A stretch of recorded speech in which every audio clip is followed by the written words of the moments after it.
میں یہاں اس بات کے اوپر تو بالکل ایگری کرتا ہوں کہ چیئرمین صاحب نے کچھ بیانات دیے جس میں انہوں نے یہ کہا کہ جناب ہوا کا رخ بدل رہا ہے اور اس طرح کی باتیں کی، لیکن اس کے بعد انہوں نے نہ تو معلم جبہ کیس کا پھر دوبارہ کبھی ذکر کیا، نہ کبھی بی آر ٹی کا ذکر کیا، نہ کبھی اور جو اپوزیشن کے 2-4 کیسز ہیں. تو میرا خیال یہ ہے کہ یہ کنٹروورسی پیدا کرتے ہیں. اس سے یہ عوام میں یہ شائبہ پیدا ہوتا ہے کہ شاید نیب جو ہے وہ اپوزیشن کو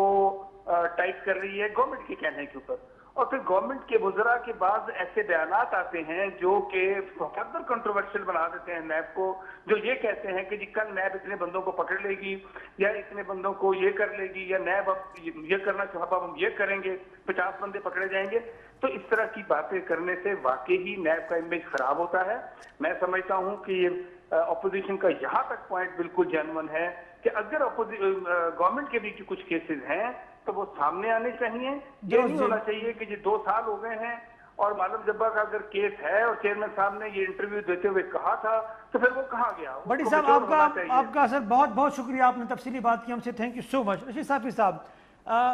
اپوزیشن کے اعتراضات کسی حد تک درست اس لیے ہے کہ جس طرح بڑی صاحب نے خود بھی کہا کہ چیئرمین صاحب کا انٹرویو اور پھر حکومتی وزراء کے بیانات، تو یہ جو غیر سنجیدگی ہے یہ بیانات کے حوالے سے، یہ بھی ایک بہت بڑا ریزن ہے کہ لوگوں کا یا جو پولیٹیشین ہیں ان کا اعتماد جو ہے وہ نیب کے ادارے پر نہیں ہے. حنیف صاحب، میں اسی غیر سنجیدگی نہیں سمجھتا نیب کا یہ، بلکہ نیب کا ایک منصوبہ یا نیب اچھا یہ پری پلان ہے ساری چیزیں. ظاہر ہے اگر اتنے بڑے ادارے کا ایک اتنا بڑا سیٹ اپ ہے جو پورے احتساب کے اور سزا اور جزا کا ایک ذمہ دار ادارہ ہے احتساب کے حوالے سے، اس کا سربراہ اس قسم کی میرے خیال میں غیر سنجیدگی سے تو نہیں، بلکہ اس کا تو کوئی خاص مقصد اس کے پیچھے کار فرما ہو سکتا ہے، اور وہ مقصد ہمیں نظر آ رہا ہے کہ انہوں نے ابھی تک حکومت کے حوالے سے کوئی ایسے اقدامات نہیں ہیں جس طرح اپوزیشن کو آڑے ہاتھوں لیتے ہیں یا جس طرح بات بات پہ اپوزیشن کے ٹہرے میں کڑا ہوتا ہے. اور وہ میرے خیال میں آپ کے پاس یا اس قسم کے لوگ جو باقی لوگ ہوتے ہیں ان کے پاس یہ دلیل ہوگی کہ اب تو پیش ہونے جا رہے ہیں عثمان بزدار صاحب بھی اگلے 11-12 تاریخ کو، تو وہ رانا ثناء اللہ صاحب کی بات پہ یا اس قسم مسلم لیگ کے جو باقی رہنما ہے ان کی بات پہ ہمیں پھر یقین کرنا پڑتا ہے کہ یہ تو ویسی یہ بھی ایک حکمت عملی کا منصوبہ ایک حصہ نظر آتا ہے کہ عثمان بزدار صاحب کو پیش کرنے کا ہونے کا حکم ملا ہے تو مریم نواز صاحبہ کو بھی نوٹس گیا ہے. اسی طرح زرداری صاحب کا کیس آج لگا ہوا ہے، اس کے بعد بھی لامتناہی سلسلہ ہے اپوزیشن کے رہنماؤں کے خلاف. ہم جو آپ نے بہت اچھا جو پوائنٹ آؤٹ کیا، حکمران طبقہ جو ہوتا ہے وہ زیادہ اگرچہ تمام سیاستدان ہمارے لیے وہ ہم ان کا احتساب عوام چاہتے ہیں، لیکن حکمران لوگ جو ہوتے ہیں ان کو جلدی لوگ ان کو انصاف کے کٹہرے میں دیکھنا چاہتے ہیں. بالکل بالکل، وہ زیادہ ان کی ذمہ داری زیادہ ہوتی ہے. بالکل. اچھا رشید صاحب ہم پروگرام کے دوسرے ٹاپک کی جانب بڑھیں گے. آج chief justice Pakistan justice Gulzar Ahmed صاحب نے کراچی شہر میں بل بورڈ گرنے کے حوالے سے جو اسقوط نوٹس کیس کی سماعت کی تو بڑے اہم ریمارکس انہوں نے دیے ہیں. ایک تو یہ کہ کراچی کو ہر کوئی تباہ کر رہا ہے، نہ سندھ حکومت جو ہے وہ سنجیدگی کا مظاہرہ کر رہی ہے اور نہ کراچی کے میئر جتنے گزرے ہیں وہ تمام انہوں نے آج وسیم اختر سمیت سب پر الزام لگایا. کراچی شہر جو ہے وہاں پر کوئی آنرشپ لینے کے لیے تیار نہیں. کراچی شہر کا جو انفراسٹرکچر ہے وہ تباہ ہو چکا، خاص کر 80s کے بعد. جس طریقے سے ایم کیو ایم اس وقت ایک بہت منظم جماعت تھی اور ایم کیو ایم نے جس طریقے سے کراچی پر حکمرانی کی اور بلا شرکت غیر وہ کراچی پر رول کرتے رہے. وہ کئی خاص کر مشرف کے دور میں آپ نے دیکھا کہ تمام تر اختیارات اور بڑے طاقتور انداز میں انہوں نے کراچی کو رول کیا. رزلٹ یہ ہے کہ کراچی میں افراتفری پھیلی، کراچی میں انتشار پیرا، کراچی میں ایک دن میں 100 بندے مارے گئے اور سب کو پتہ تھا کہ نامعلوم افراد کون تھے، لیکن کسی میں اتنی جرت نہیں تھی کہ وہ ان کا نام لیتے. اب کراچی کی حالت یہ ہے کہ اگر ذرا سی بارش ہوتی ہے یا اگر زیادہ بارش ہوتی ہے، وہ زیادہ اور کم والی بات تو ہے نہیں. کیوں؟ آپ نے دیکھا نالے بھرے ہوئے ہیں، نالے صاف نہیں، اس کی وجہ سے کچرا گھروں میں چلا جاتا ہے. ایک عجیب سا ایک جنگل سا بن چکا ہے، ایک جمع غفیر ہے، کروڑوں جو ہے وہاں پر آبادی، کروڑوں کی آبادی ہے، بلڈنگیں بنی ہوئی ہیں بلا ترتیب. بغیر کسی ترتیب کے بلڈنگز بن رہی ہیں،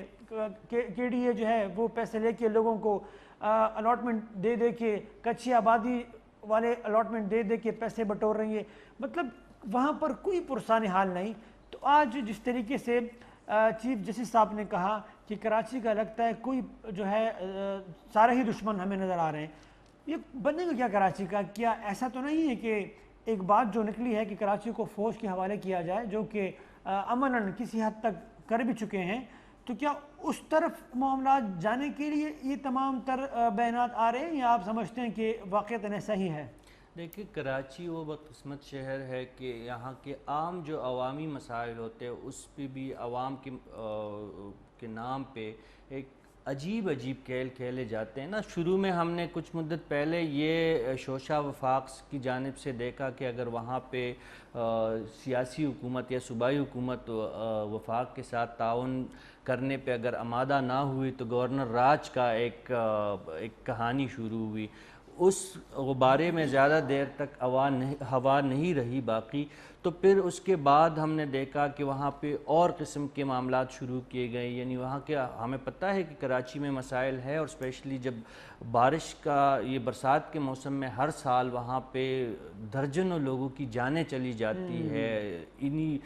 شہری سہولتیں نہ ہونے کی وجہ سے، کبھی کرنٹ لگنے سے، کبھی کرنٹ ندی میں بہہ جانے سے، کبھی دیوار گرنے سے، بارش ہوتی ہے تو یہ ان معاملات کی وجہ سے لوگوں کی جانیں اگر جاتی بارش نہیں ہوتی تو بلڈنگ گرنے سے ہو جاتی ہے، بلڈنگیں گرتی ہے، پیاس، بھوک، پتہ نہیں کہاں کتنے مسائل اتنے وہاں پہ بھرے پڑے ہیں اس شہر میں۔ اور چیف جسٹس صاحب نے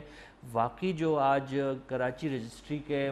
میں جو ریمارکس دیے میئر کراچی وسیم اختر صاحب کی موجودگی میں کہ یار جاؤ بھائی جان چھوڑ دے، جان چھوڑ دو، اور واقعی یہ عوام کی یہ صرف وسیم اختر صاحب کے لیے ریمارکس چیف جسٹس صاحب کی زبان پہ جو آج آئے ہیں صرف ان کے لیے نہیں، یہ جتنے بھی وہاں پہ سٹیک ہولڈرز ہیں اس سے کوئی بھی بڑی ذمہ نہیں ہے، نہ صوبائی حکومت، نہ ضلعی حکومت، نہ ضلعی انتظامیہ، نہ ضلعی بیوروکریسی، نہ وفاقی حکومت، اور اس کے ساتھ ساتھ جو بھی وہاں پہ سٹیک ہولڈر ہیں۔ ایک بات میں وضاحت کر دوں کہ کراچی میں جتنی بھی شہری ادارے ہیں، وہ کے ڈی اے ہے، وہ کے ایم سی ہے، وہ کے ای اے سی ہے، کراچی کے حوالے سے جتنے بھی ادارے ہیں، اکثریت اس میں ایم کیو ایم کے دور حکومت میں بھرتی کیے ہوئے لوگ، اور ان کے بارے میں امپریشن یہ دیا جاتا ہے کہ وہ لوگ تھے جو کہ تنخواہ لے کے گھر میں بیٹھتے تھے، اور یا وہ ان کی جو ذمہ داریاں تھیں وہ ایم کیو ایم کے لیے جو دستیاب ہوتی تھی، اور اپنے اداروں کے لیے وہ ان کو کوئی کام کرنے کے لیے کہہ بھی نہیں سکتا تھا، کیونکہ وہ ظاہر بات ہے بھائی لوگ تھے وہ اس زمانے میں۔ تو آپ نہیں سمجھتے کہ زیادہ حصہ ایم کیو ایم کے حصے میں آتا ہے؟ ظاہر ہے ذمہ داری زیادہ حکمرانی کی مزے اس جماعت نے وہاں پہ لوٹے ہیں، کراچی کے حوالے سے، بالکل کراچی کے حوالے سے بات کر رہا ہوں۔ اس کے علاوہ کراچی پہ اگر ان کی حکومت جس دور میں نہ بھی ہو تب بھی ان کا طوطی وہاں پہ بولتا رہا، ان کا سکہ چلتا رہا، اور آج بھی صرف لندن اور پاکستان کے نام بدل گئے ہیں، پھر بھی ان کی زیادہ اگر ہم مجموعی کی سیاسی قوت کی طرف اگر ہم دیکھیں گے تو وہ صرف ایم کیو ایم کی طرف دیکھیں گے، چاہے وہ پاک سرزمین پارٹی کی صورت میں ان کے لوگ اب موجود ہو، چاہے ایم کیو ایم پاکستان کے لوگ موجود ہو، یا اب بھی الطاف بھائی کا جو دم بھرتے ہیں ان کے نام کا، چاہے وہ لوگ، وہ سب سے زیادہ ذمہ دار ہے۔ لیکن میں سمجھتا ہوں کہ اس سٹیج پہ اگر ہم بات کریں گے نا تو وفاقی حکومت اور پھر وفاقی حکومت کے وہاں پہ ایک بہت وسیع نمائندگی ہے، وہاں سے ایم این ایز ان کے آئے ہیں، وہاں سے M P as Pakistan Tehreek Insaf کے ہیں، تو یہ سوشل میڈیا پہ چند جو ہم وفاقی وزراء کراچی کے دیکھتے ہیں وہ جو چیزیں شیئر کرتے ہیں، کبھی پانی کا تو کبھی کشتی کا تو کبھی سائیکل ڈوبی ہوئی ہے تو کبھی کار ڈوبی ہوئی ہے، تو یہ لوگ اگر ان چیزوں سے شیئر کرنے سے یا سوشل میڈیا پہ واویلا کرنے کے بعد یہ سمجھتے ہیں کہ یہ لوگ بری و ذمہ ہے، تو ان کی غلط فہمی ہے۔ یہ سارے سٹیک ہولڈر، اور اس کے ساتھ ساتھ اب دیکھیں این ڈی اے میں وہاں پہ موجود ہے، وہاں پہ ان کی نگرانی میں نالوں کی صاف کیے جا رہے ہیں، بہت شہری مسائل حل کرنے کی کوشش کی جا رہی ہے، تو چلے ہم یہ مارجن تو دے سکتے ہیں کہ وہ ابھی انہیں گئے ایک ہفتہ، میرے خیال میں ہفتہ 10 دن ہوئے ہیں، لیکن آنے والی سیزن میں پھر ان لوگوں کو بھی عوام نہیں بخشے گی اور ان لوگوں سے بھی پوچھنے کا حق حاصل ہوگا عوام کو جو اس قسم کے ادارے ہیں. لہٰذا جو چیف جسٹس صاحب نے آج پورے ایک بھرپور دن گزارا وہاں پہ اور جتنی بھی ذمہ دار ادارے تھے ان کے سربراہان کو انہوں نے لائن حاصل کیا, ان سے انہیں باز پرس کی, ان کی سرزنش کی. اور آج اب ہم خبریں سن رہے تھے کہ بل بورڈ اور سائن بورڈ, یار کس شہر میں ایسا ہوتا ہے کہ ایڈورٹائزمنٹ کے لیے جو قائم بورڈ اور سائن بورڈ ہے اس کے نیچے لوگ آ کے زخمی ہو رہے ہیں اور جان سے جا رہے ہیں, مر رہے ہیں ان سے. سائن بورڈ آپ دیکھیں وہ آج تو فوری طور پہ یہ کچھ اداروں نے پرتیاں دکھائی ہے, تو کچھ سنا ہے کہ وہاں سے بل بورڈ اور سائن بورڈ تو اتارے گئے, لیکن جو دیو قامت وہاں پہ بڑے بڑے سٹرکچر اس مقصد کے لیے سائن بورڈ اور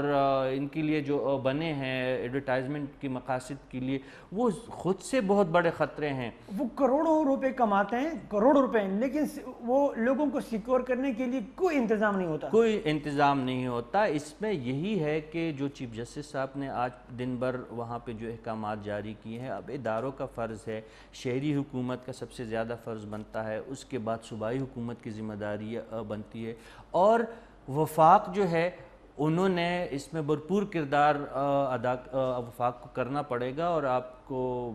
یہ جان کے خوشخبری ہوگی کہ خان صاحب جو ہے کراچی کا دورہ کرنے جا رہے ہیں, تو امید ہے کہ وہ نوٹس نہیں. کراچی کا دورہ اگر وہ کرنے جا بھی رہے ہیں تو مجھے یہ بتائیں رشید صافی صاحب, اگر پرائم منسٹر ایک صوبے کی وزیر اعلیٰ سے ملاقات تک گوارا نہیں کریں گے, نہیں ابھی تو جو ہمارے سامنے سے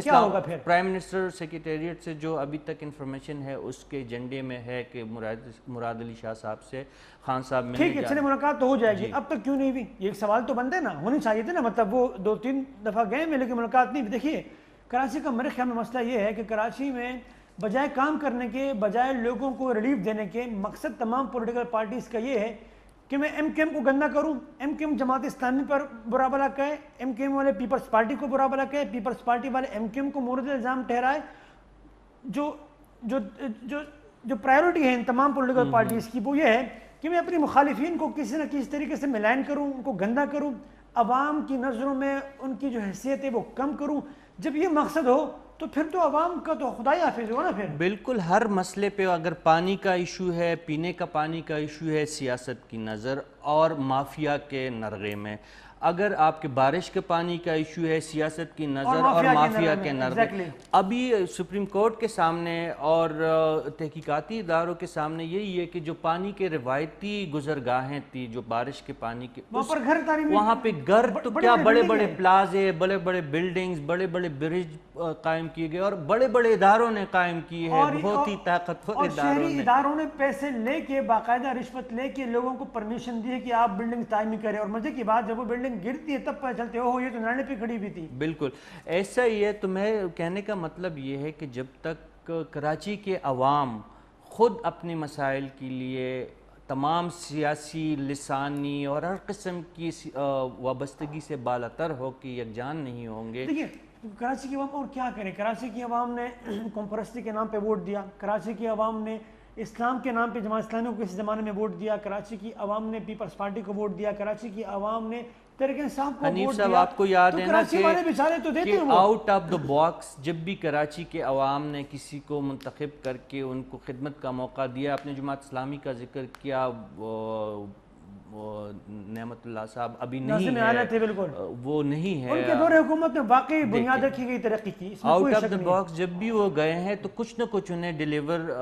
ہوا ہے, کچھ نہ کچھ ان کے مسئلے حل ہوئے ہیں. لیکن ظاہر کراچی ایک پورے ملک جتنا, ایک الگ ملک سے, کئی ممالک سے اس کی آبادی بھی اور رقبہ بھی کے لحاظ سے بھی کئی ممالک سے کراچی کا صرف شہر بڑا ہے. اس میں گنجان آباد اور کوئی پلاننگ نہیں, کوئی مینجمنٹ نہیں, بس جس کے جی میں آیا جہاں آیا. آپ یقین کریں رفیع صاحب 3-3 4-4 محلے کے رقبے پر 10-10 منزلہ بلڈنگز کھڑی ہوئی ہیں. ایگزیکٹلی. دیکھیں مافیا چائنا کٹنگ کو دیکھ کے, آپ وہاں پہ لینڈ گریبنگ کے مسئلے کو دیکھ کے, آپ واٹر ٹینکر مافیا کو واٹر مافیا بہت دیکھیں، بڑا مافیا وہاں کا. آپ وہاں پہ چابلی فروشوں کا جو ایک پورا وہاں پہ جو ان کا پتارے والے اور اس قسم کے جو باقی چیز، ہر جگہ پہ مافیا گھسا ہوا ہے. ہر جگہ پہ جو ہے وہاں پہ عوام کے مسائل جو ہے وہ کسی اپنے مقاصد کے لیے اس کو کنٹرول بڑھایا اور کم کیا جاتا ہے، دکھایا جاتا ہے. بالکل. کبھی بھی اس کا مستقل حل کسی نے بھی تلاش ٹھیک ہے، نہیں اللہ کیا. کرے کراچی پر جو ہے وہ کسی کو ترس آئے، رحم آئے، اور آج جو چیف جسٹس صاحب نے ریمارکس دیے ہیں، اللہ کرے کوئی اس کو سیریس لیں. پروگرام میں جو ہمارا تیسرا موضوع ہے جو انتہائی اہم ہے، اس کی طرف ہم جائیں گے، اور افغان طالبان کے حوالے سے اور افغانستان میں جو امن ہے اس حوالے سے ہم بات کریں گے. افغانستان میں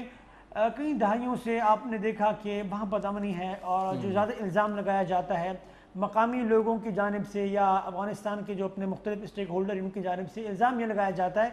کہ افغانستان کے اپنے لوگ اس انتشار کا یا اس انتشار کے ذمہ دار ہرگز نہیں، بلکہ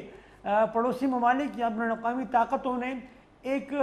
میدان جنگ بنایا ہوا ہے اپنے مفادات کا. اپنے مفادات کے تحفظ کے لیے ہر کوئی آ کے افغانستان میں لڑائی لڑتا ہے، چاہے وہ رشیا ہو، چاہے وہ پاکستان ہو، چاہے وہ ایران ہو، چاہے وہ امریکہ ہو، چاہے وہ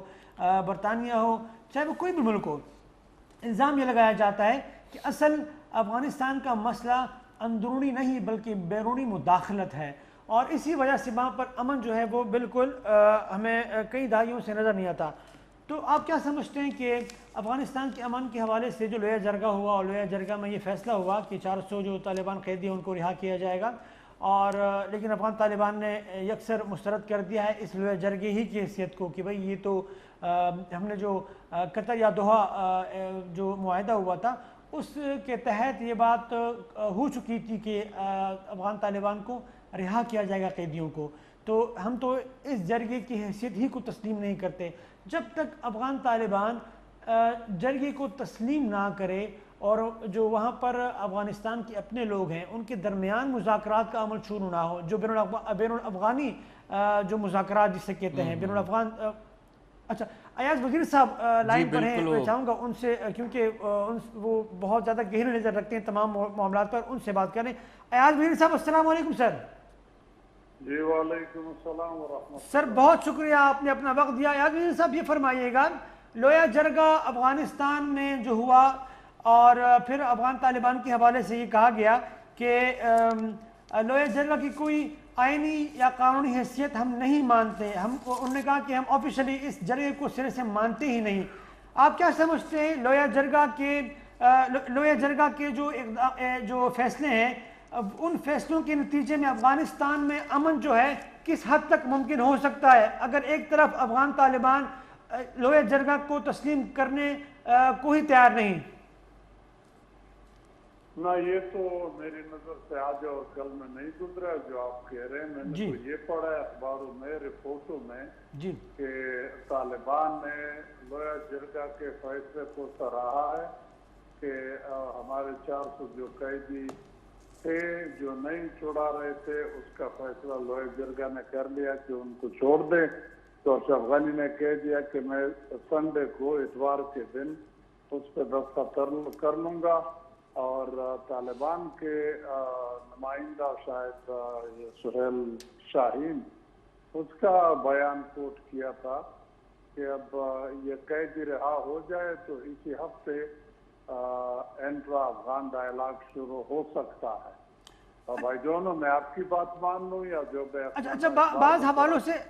حوالوں سے اس طرح کی اطلاعات بھی آئی ہے، چونکہ انہوں نے ایک مختلف میڈیا جو ہاؤس ہیں ان سے بات بھی کی ہے، اس تناظر میں ہم یہ بات کر رہے تھے. بہرحال اگر ایسا ہے تو یہ بہت خوش آئند بات ہوگی. یہ فرمائیے گا کہ اگر ایسا ہوتا ہے جو آپ کہہ رہے ہیں تو پھر ہم یہ سمجھیں کہ آنے والے وقت میں افغانستان کے عوام کو خوشخبری مل سکتی ہے امن کے حوالے سے؟ دیکھیے خوشخبری تو یہاں تک ہے کہ جو امریکہ کے ساتھ ایگریمنٹ ہوا تھا دوحہ میں، یہ اس کا ایک قسم کا منطقی انجام تھا کہ دونوں طرفین کے قیدی ایک دوسرے کو چھوڑ دیں گے، پھر اس کے بعد افغانی حکومت اور طالبان یہ آپس میں بیٹھ جائیں گے اور افغانستان کے لیے آئندہ امن اور حکومت اس کا فیصلہ کریں گے.